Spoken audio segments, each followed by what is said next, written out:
عورت کے کون سے حقوق ہیں جو پاکستان میں نہیں دیے جا رہے؟ میرا نام احتشام ہے، میں بنو سے آیا ہوں۔ وزیرستان کے بارڈر پہ جو علاقہ آتا ہے نہایت ہی پسماندہ علاقہ ہے، اور ہمارے علاقے میں جب عورتوں کے حقوق کی بات ہوتی ہے تو یہاں پر یعنی بجلیوں کے بلوں سے لوگ اتنے نہیں ڈرتے، کسی بھی چیز سے اتنے نہیں ڈرتے جتنا وہ ڈومیسٹک وائلنس روکنے کے بل سے ڈرتے ہیں۔ یعنی لوگ کہتے ہیں کہ اسلام نے عورتوں کو سارے حقوق دیے ہیں، الحمدللہ ہم سب مسلمان ہیں اور یہاں پر بھی میکسیمم میجورٹی مسلمانوں کی ہے۔ تو جب یہ حقوق کی بات کرتے ہیں تو اس کا مطلب یہ ہے کہ جو قرآن اور حدیث میں لکھا ہوا ہے وہ اپلائی تو کرو، امپلیمنٹ تو کرو۔ یعنی کہ اگر کوئی کہہ رہا ہے کہ مجھے جائیداد میں حصہ دو یا پھر مجھے اپنی مرضی سے شادی کرنے دو، مجھے اپنی مرضی سے تعلیم حاصل کرنے دو، تو اس کو دبا دیا جاتا ہے کہ کلچر کے نام پہ، اور کلچر کے نام کو ہم نے ہولی ٹیک دیا ہوا ہے، ہم اس کو مذہب کا خوبصورت لبادہ اس کو پہنا رہے ہوتے ہیں۔ تو کہنے کا مطلب یہ ہے کہ جب اسلام کی بات آپ کرتے ہو تو وہ اسلام کے حقوق ہی عورتوں کے دے دو، تو عورتیں کیوں حقوق مانگے گی؟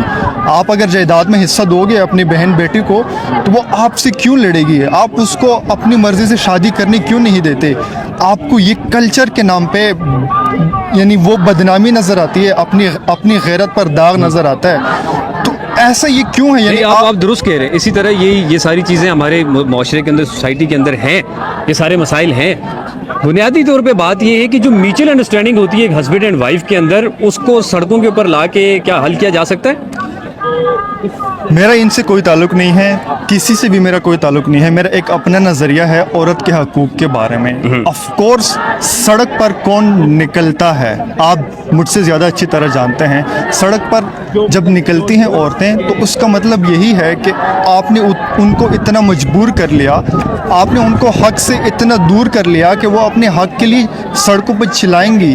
میں نے اپنی زندگی میں وہ عورتیں بھی دیکھی ہے جو ان کے ڈیلی منتھلی کے جو پیریڈز ہوتے ہیں یا ان کے علاوہ جو ان کے اپنے معاملات ہوتے ہیں وہ اپنے ہسبینڈ کے ساتھ شیئر نہیں کر سکتی، اپنے ہسبینڈ کو یہ نہیں کہہ سکتی کہ فینٹاسائزم کیا ہوتا ہے، یا پھر یہ تو جہالت ہے نا، آپ نہیں سمجھتے کہ اس کو ہمیں تعلیم کی طرف لے کے جانا چاہیے؟ ایگزیکٹلی، تو تعلیم دو۔ اگر عورت آپ سے اپنی مرضی کے مطابق تعلیم مانگ رہی ہے اور آپ اس کو کلچر کے ٹیگ کے اوپر چھپا رہے ہو کہ نہیں تعلیم میں یونیورسٹیوں میں یہ ہوتا ہے، کالجز میں یہ ہوتا ہے، اور آپ کہہ رہے ہو کہ نہیں آپ گھر پہ بیٹھو کیونکہ عورتیں گھر پہ خوبصورت نظر آتی ہے، تو یہ جاہل حرکتیں نہیں ہیں کہ پھر کیا ہے؟ آپ 21ویں سینچری میں رہ رہے ہیں، دنیا کہاں پر چلی گئی؟ اے آئی کا زمانہ ہے، ٹیسلا کا زمانہ ہے، دنیا اسپیس پہ جا رہی ہے۔ آپ بالکل وہ بیسک ہیومن رائٹس دینے کے لیے آمادہ نہیں ہے کہ ہم نے عورتوں کو بالکل انسان ہی سمجھنا ہے۔ اگر صرف انسان سمجھ لیا جائے عورت کو تو سارا کا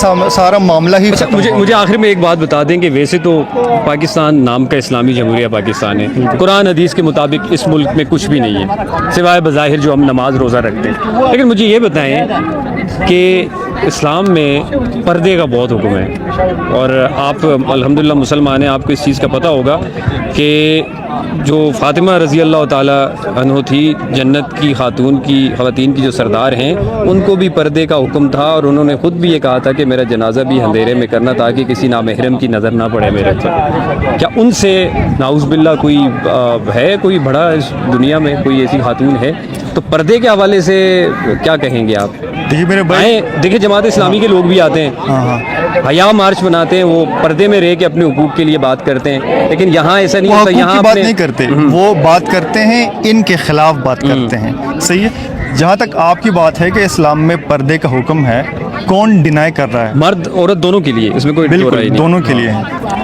کون ڈینائی کر رہا ہے؟ اگر ڈینائی کوئی کرتا ہے تو وہ ایک ذات ہے، وہ ایک انڈیویجول ہے جو کہ اپنے آئیڈیالوجیز کے بیس پر ڈینائی کر رہا ہے، اور ایک سنت کو ڈینائی کر رہا ہے یا فرض کو ڈینائی کر رہا ہے جو کہ اس کی اپنی آزادی ہے اسلام کے دائرے کے اندر۔ تو ایک معاشرہ جس میں اسلام نام کا کچھ بھی نہیں ہے بلکہ کلچرل ٹیگز ہے صرف اسلام کے نام پہ، تو اس میں اگر کوئی ایک سنت کے اوپر ایگری نہیں کر رہا یا کوئی اپنے آئیڈیا کو لے کر، میں اپنی بات نہیں کر رہا، ان کی بات کر رہا ہوں جو ایسا نہیں مانتے، تو آپ کو ان سے تکلیف کیوں ہوتی ہے؟ مطلب ہمیں پتہ ہے کہ کون 5 وقت کی نمازیں پڑھتا ہے یہاں پر، نہیں پڑھتا.